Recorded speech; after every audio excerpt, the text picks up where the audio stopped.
Heyo everybody, Haku here with my review for Toaru Majutsu no Index 3, episode 24. I think we're 2 away from the end of the season, because I think we're going to 26 episodes. Either way, I really liked this one. I still think the overall story is a bit rushed, and it feels like we're missing some stuff, so some stuff is still confusing. But one thing I liked about this episode overall, you know I always praise when an episode or chapter of anything jumps around between characters, but I'm not just going to say that again. Another good part of that is if an episode's really well organized. And I'm not talking about something like complicated or anything, just if the scenes that we see certain characters in are in a specific pattern, or if it feels like there is a structure that you can tell is going on, it generally helps things because your brain can, compartmentalize the scenes better, or I don't know what it is. Just when there's a pattern to things, and it's not just jumping around, but the jumping around is organized in a clear way, it doesn't have to be anything complicated. It adds a lot, and I think that's something that I liked about this episode. Because the episode was basically told in 2 acts. The first half of the episode focuses on one character, and then the second half focuses on another, but each of those are also, even though they're long sequences that serve as half an episode each, they have just one quick scene at the beginning and end, bookending each of them, that checks in on another character or situation that's going on. So basically the organization of the episode was like, we start with a quick scene checking in on Accelerator, then the first half of the episode is about Hamazura and what's going on with him, and that ends with a quick scene to check in on Style and Index. Then we have a quick scene to check in on Lesar and Sasha that leads us into the second half of the episode being a long sequence, the story told from Toma and Fiyama, bookended by the end of the episode with one quick scene checking in on Misaka Mikoto, Misaka Original Recipe, Misaka Prime. So yeah, I thought it was good. It was a very simple way to organize things, but things were clearly organized in addition to jumping around between characters. So we got to spend a long time focusing on things that could use a long time being focused on, and still checked in on the other characters. One thing though, I forgot what I was about to say. Oh yeah, the Misaka stuff happening at the end is something that's basically been happening at the end of every episode lately. But still, let's start discussing it from the beginning. So, starting from the beginning, we have the wreckage of the car that Accelerator's pulling Last Order out of, and Misaka Worst looks pretty injured. And my first bullet point in my notes was, the fuck happened? I don't remember any of that going down. I guess it was when Gabriel did that big meteor shower-ish technique that just pretty much nuked everything during that fight, because that fight's basically all I remember from last episode. So I was like, that and Hamazura and the Aqua stuff. But I was like, the fuck happened? When did that happen? I don't remember this. Where am I? But they start talking a bit more about how to save Last Order and all that, and that kind of brings up one of the big issues with the overarching story of this season for me, is that for probably over half of the season we focused on Last Order needing to be saved from something for some reason, but we never got explained what she's being saved from, really. Some sort of sickness, maybe. This song can help her that Kazakiri brings up, but we didn't have this moment where she was fine and then she started feeling sick. It was like out of nowhere. She was fine during the one arc, and then we see her on the train with Accelerator, and I'm like, oh, so Accelerator's fleeing with her for some reason, but then she was sick from there on out, and it was never really explained why she was just sick now. So he's trying to save her, but we've never really gotten an explanation for what he's saving her from. Then we spend our time for the first half of the episode with Hamazura, starting with Mugino being back, and that's something else I saw some other people bringing up, that it felt like, I think it was D-Man actually that brought it up, that was saying that some things seemed off here, because it was like we never got explained like how she was basically wearing Taketsubo's face like that, where she came from or how she survived. How she survived, I'm just thinking she's like a tough, like level 5 or whatever. And where she came from, I think she was just dropped in there by Academy City. She basically was the nuke. We saw she was hanging out on those planes and everything when, like for the past few episodes, we've jumped in and saw her a few times. So her being back makes sense, but yeah, it does feel like some things were just... With this, it was like their fight earlier in the season. It just felt like things were rushed and some things were left out. It was still good, but it just felt like it was very, very rushed. Like it should have been something that took a lot longer of a time. We should have seen this sort of spread out a bit further. But yeah, also in addition to that, it might be because it's been years since I read the light novel content, so I'm not going to spoil anything. I'm just talking about things that already happened in the anime. I totally remembered this differently. I thought a lot of this stuff happened back during that arc where they fought the first time. And like, I don't know, the way this was spread out is just totally different than I remember it being. So maybe it's just my memory being screwy, but I remember this whole Mugino and Hamazura like storyline being different in its like the way the different events were spread out. But Mugino does seem badass though. I don't know, I love the fake arm and fake eye and everything and the beams everywhere. She pretty much just chomps on some crystals and goes full self-destruction mode.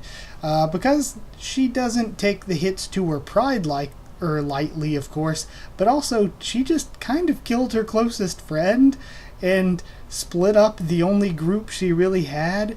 So she has all of this anger, misplaced and misdirected anger, and she is totally not like in the right or anything. Obviously she just killed a friend, but at the same time, a lot of the reason she's doing what she's doing is because she's hurting because of all of this. And we see that she blames herself. She's like, how can you forgive me and take me back? I killed Frenda. I ended up abusing Taketsubo pretty much. I was gonna kill you.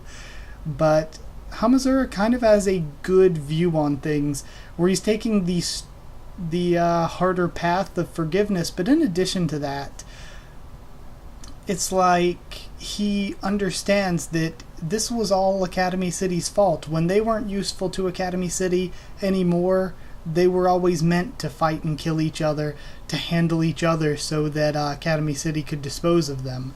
So it's kind of the same thing that went on with Accelerator pretty much, in a way. From there we get our quick scene stopping him with Style and Index, though Style's still trying to stop her. We get a quick scene where Lesar, we find out, saved the Russians that Fiamma had used and was betraying.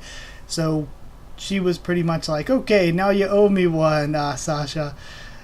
So, yeah, I guess that was it. They just see Fiamma, and that's how we get to transition into what's going on with Toma and Fiamma. So Fiamma finally says, okay, got all the other parts, need the arm now, bud. But we kind of learned something that's been obvious from the start. He doesn't really care about the war or the Roman Orthodoxy. He cares about himself. It's just his own personal plans. He's using his magic in addition to his God's Right seat. Well, not really his magic, but the library of magic that he has from Index, in addition to using his God's Right seat power, which was really, really cool. It was cool to see Toma in like kind of an actual fight like this, and in addition the magic was generally really cool. But then we get into his evil plan and all that, and he wants to reset the world. It's your typical evil plan that's not totally evil that we've seen a million times. It was kind of like the main bad guy plan in Naruto pretty much, and it kind of is the main bad guy plan in like a million different anime really, where basically they want to save the world, but in order to save the world has to be like what they want it to be, and everybody has to listen to them. So he wants to reset the world, clean it up, make everything great, but in order to do so, he also needs to flex his power so that everybody knows, okay, we better listen to everything this guy says. Basically wants to set himself up as a god. So it's not entirely evil, but it is very selfish, which leads into it being evil because it's built on a bunch of sacrifices of innocent people. So, yeah, just your typical evil plan there. Toma's arm gets taken, really, really cool scene. So I was thinking, so if he takes his arm and absorbs it, will it just imagine break Fiyama from within? But Toma sort of starts manifesting that magic arm again, like he did against Aurelius way back when. But he calls that power off, gets his Imagine Breaker back, and all of this, again, weirdly quickly paced. Maybe if it was spread out a bit more and we had a bunch of explanations in between, it would make a lot more sense. But it's just one of those things where you just gotta watch and watch it for what it is. But Toma kind of deduces what was going on here, because Fiyama's God's right seat power pretty much is that he gets stronger depending on what kind of trial or tribulation he's going through, or what sort of enemy he's up against. And the harder time he's having, the bigger the obstacle in front of him, the stronger he'll be. So that's why he needed to set up this war. He doesn't have that kind of power, that kind of strength on his own. That's why he had to start up this war, kind of turn the world against him. He had to do all of this to make the odds so far against him that he would become so powerful. So in order to save as Toma came to, in order to save the world, he had to basically set it up for destruction. Because that's the only way he'd be strong enough to save it, is if the thing against him would be destruction. So, again, really good with all of that. And that's basically all we saw for them, because they get ready to fight again now that Toma has Imagine Breaker back. And at the end, we got to see Misaka planning to go and fly in a VTOL to the Star of Bethlehem. But also, Misaka Emoto is amazing. I love all of the different little Misaka clones. They're all the best. So, yeah, love all them. So that was it. Yeah. I guess I thought the Last Order stuff still doesn't make very much sense. I love the organization of this. I thought the Mugino stuff was great. I really liked the first half. And the Toma and Fiyama stuff was great too. I know I didn't really sell it that well in the review, talking about it part by part, but I did think it was good. Despite it just the same problems that the entire season's had. It's felt like it's rushed. It's felt like things have been skipped. But if you just watch it for what it is, it's very entertaining to watch. So that's kind of like, even the last bullet point I had in my notes was entertaining, but the overall story is kind of a rushed mess. It's kind of the same thing that the whole season's been going through. As a score, I'd still give it 8 self-destructions out of 10, because I do think it was really good. It carried on the main plot well. All the stuff at the beginning I really, really liked, but it is what it is. So, either way, hope you enjoyed the video. Like if you did like the video, comment down there to tell me what you thought of this week's episode, what you thought of my thoughts on it. Subscribe for more. Toaru Majutsu no Index 3, much more on the channel. Follow on Twitter if you want. I can try to keep you updated there, stuff with the channel, or talk to you there. And, yeah, I guess that's it. Oh, yeah. I will be doing a video soon talking about the anime for next season and asking for suggestions on what to review. So if you have any suggestions, go ahead and tell me, or tell me in the comments of that video after you watch that if you do. So yeah, if you want a link to our Discord server to talk to me or more of us about this series or anything else, just ask and I'll give you a link. That's it. Thank you once again for watching, and I'll see you all next time.